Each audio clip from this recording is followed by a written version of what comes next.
Hey everyone, welcome back for another deep dive. Yeah. Today we're going to be looking at a book all about personal freedom and happiness. Okay. It's called The Four Agreements All right. by Don Miguel Ruiz, Oh, and it's based on ancient Toltec wisdom. very cool. So we're going to be kind of digging into the key takeaways from this book and how we can apply them to our own lives for greater peace and fulfillment. I love it. So the book lays out four very specific agreements that we can make with ourselves. Okay. And the first agreement is be impeccable with your word. All right. And when we hear that, a lot of us might think, oh, just don't swear. Right. But it goes so much deeper than that It does. because words have incredible power. They really do. They can literally create our reality. Yeah. Think about how many times you've replayed like a hurtful comment in your head over and over again Oh, yeah. and just let it affect your mood and maybe even your self-worth. It's so easy to do. It's so easy. Yeah. Those negative words just take root and they grow. They do. And on the flip side of that, positive words have that same power. Oh, absolutely. When you speak kindly to yourself, when you speak kindly to others, when you express your truth with integrity, you're actually shaping your world for the better. So it's almost like we're all walking around with these magic wands, Yeah. Yeah. casting spells with our words, whether we realize it or not. I love that analogy. And the more aware we become of that power, Right. the more intentional we can be about how we use them. Absolutely. Okay, agreement number 2. All right. This one is a game changer. Okay. Don't take anything personally. Oh, that's a tough one. That is a tough one. Yeah. So how is that even possible? Right. People say and do hurtful things all the time. They do. But think about this. What other people say and do is always more about them than you. Okay. It's a projection of their own reality, their own beliefs, their own wounds. So even if someone is being just completely rude or critical, Yeah. it's not actually about me. Exactly. It's about them. Yeah. So think of it this way. Okay. Imagine someone throws a ball at you. Okay. If you catch it, you're taking ownership of that negativity. Oh. But if you just let it fly by, Yeah. it doesn't have any power over you. That's such a helpful visual. Yeah. So it's like by not taking things personally, we're building this invisible shield Right. that protects us from all of that negativity. It's a powerful way to look at it. It is. So if we're being impeccable with our words Yes. and we're not taking things personally, Mm-hmm. that just sets us up for much healthier interactions overall, Sure, it does. which leads us to agreement number 3. Okay, what is that? Don't make assumptions. Oh, yeah. I feel like so much conflict in life comes from just assuming that we know what other people are thinking or feeling. It's so true. And the problem is those assumptions often lead to misunderstandings Yeah. and resentment. It's that town. Instead of jumping to conclusions, what Rui suggests is we ask questions, we seek clarification, we communicate openly. Like, when in doubt, talk it out. Exactly. Clear communication is key. Yes. And it all starts with being willing to admit that you're not sure about something, rather than just filling in those blanks with your own assumptions. So if I'm feeling frustrated or confused in a conversation, Yeah. it's okay to hit the pause button Yes. and be like, hey, can you help me understand what you mean by that? I love that that shows the other person you genuinely care about their perspective, Uh-huh. which can go a long way in building trust. Absolutely. Yeah. Now, the final agreement, Okay. this one I find both inspiring Okay. and a little intimidating. All right. Always do your best, Ooh, I like that one. right? But does that mean that we have to be perfect all the time? That's a great question, and that's where a lot of people get tripped up. Yeah. It's not about perfection. It's about showing up fully present and giving whatever you're doing your genuine effort in that moment.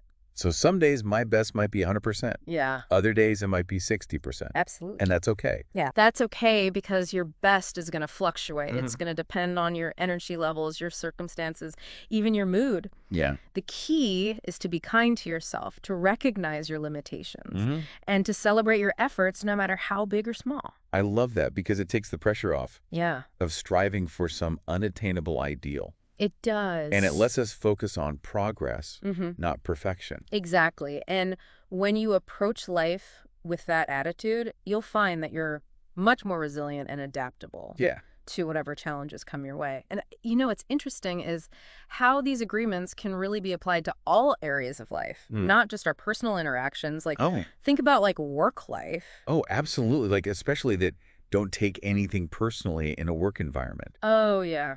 because feedback and criticism can be So tough. So tough to handle. Even when it's constructive. Right. And it's easy to let those comments get under your skin and affect your confidence. But if you remember that your boss's feedback is more about their perspective and their expectations than about you as a person, it can kind of take the sting out of it. Yeah, and it could help with like dealing with difficult coworkers or like navigating office politics. All of that, yeah. It helps you detach from that emotional drama and approach those situations with more objectivity.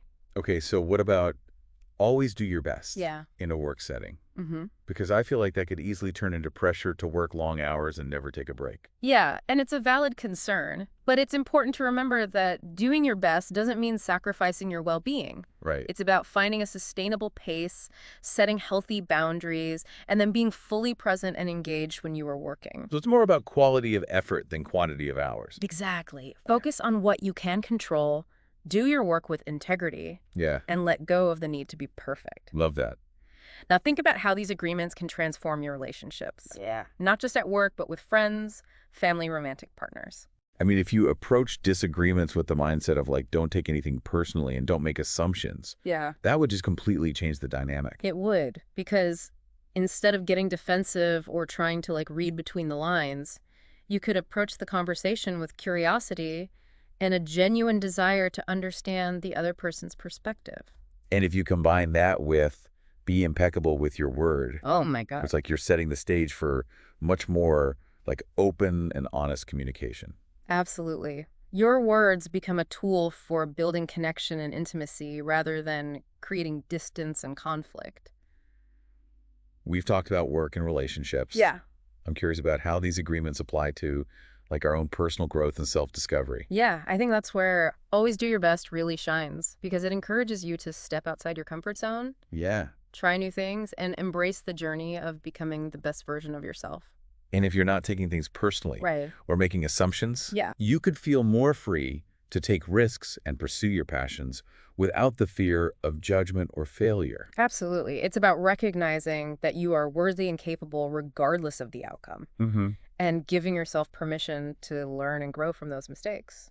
As we're talking about this, I'm realizing all these agreements are really interconnected. Yes. They all support and reinforce each other. They do. They're like pieces of a puzzle that fit together to create this more fulfilling and harmonious life. But it's not always easy to live by these agreements, is it? No, I mean, we're all human. we are. We're going to mess up. We're going to get triggered. Yep. We're going to fall back into old patterns. It's going to happen. So what do we do? It's about progress, not perfection. Yeah. And the more you practice these agreements, the more natural they'll become. Right. Think of it like building a muscle.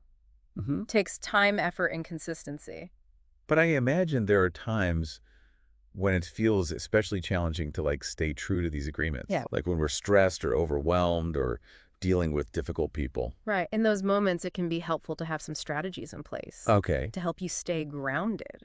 So what are some practical tips for navigating those tough moments Yeah. and staying on track with these agreements? One thing that I found really helpful is just to create visual reminders. Okay. Like, put a sticky note on your mirror with one of the agreements. Oh. Or set a reminder on your phone that pops up with a little message like, don't take it personally. Oh, I love that. Like a little coach in your pocket. Exactly. Yeah. Another powerful practice is journaling.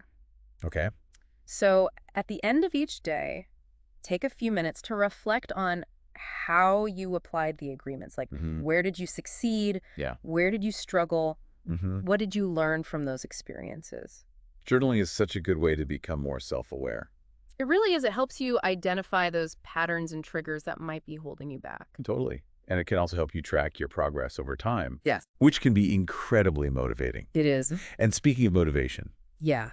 I think having a support system can make a huge difference too. Oh, for sure. So is there someone you can talk to Yeah. about your experiences with these agreements? Having a friend, a family member, even a therapist who can offer encouragement and accountability can be so helpful. Absolutely. It's great to have somebody to celebrate your wins with Yeah. and to kind of help you get back on track when you stumble. And hey, if you're listening to this deep dive, Yeah, consider us part of your support system. absolutely. We're all on this journey together. We are all learning and growing. Yes. It's so much easier when we have a community to support us.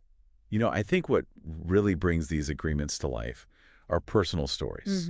Have you ever had a moment where one of these agreements just clicked for you? Oh, yeah. Like where you saw its power in action? Just the other day, I was having a really stressful morning. I was running late, spilled coffee on my shirt, got stuck in traffic. By the time I got to work, I was just feeling frazzled, irritable. Solely. And as I was rushing into a meeting, a colleague made a comment Uh, that on any other day I probably would have taken personally.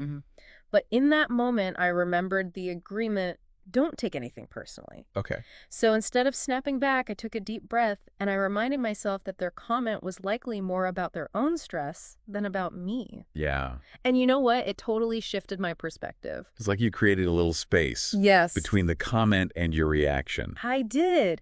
And that space allowed me to respond with more patience and understanding, That's awesome. which really helped de-escalate the situation. That is a perfect example of how these agreements, even when applied imperfectly, can have such a positive impact on our lives. It's not about being perfect, it's about being aware, making those conscious choices. And the more we practice them, the more they become just ingrained in our way of being. Yes. It's like we're creating a new operating system for our minds. Yes, I love that. One that's based on kindness, Yeah. authenticity, and personal freedom. So good.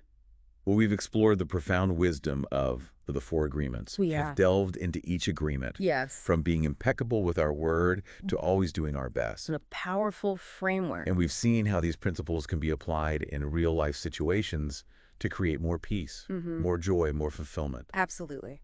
So as we wrap things up here, I want to leave you with one final thought. Okay. Don Miguel Ruiz talks about the importance of breaking free from the dream of society's expectations. Yeah. And living in alignment with our true selves. Right. So my question for you as we go is, what does it mean to live authentically? And how can the 4 agreements help you on that journey? That's a good one. And remember, if you enjoyed this deep dive, Yes. share your thoughts and insights. And if you have any sources you'd like us to explore in future episodes, Yeah. send them our way. We'd love to hear from you. Until next time, keep diving deep. And keep seeking those nuggets of wisdom.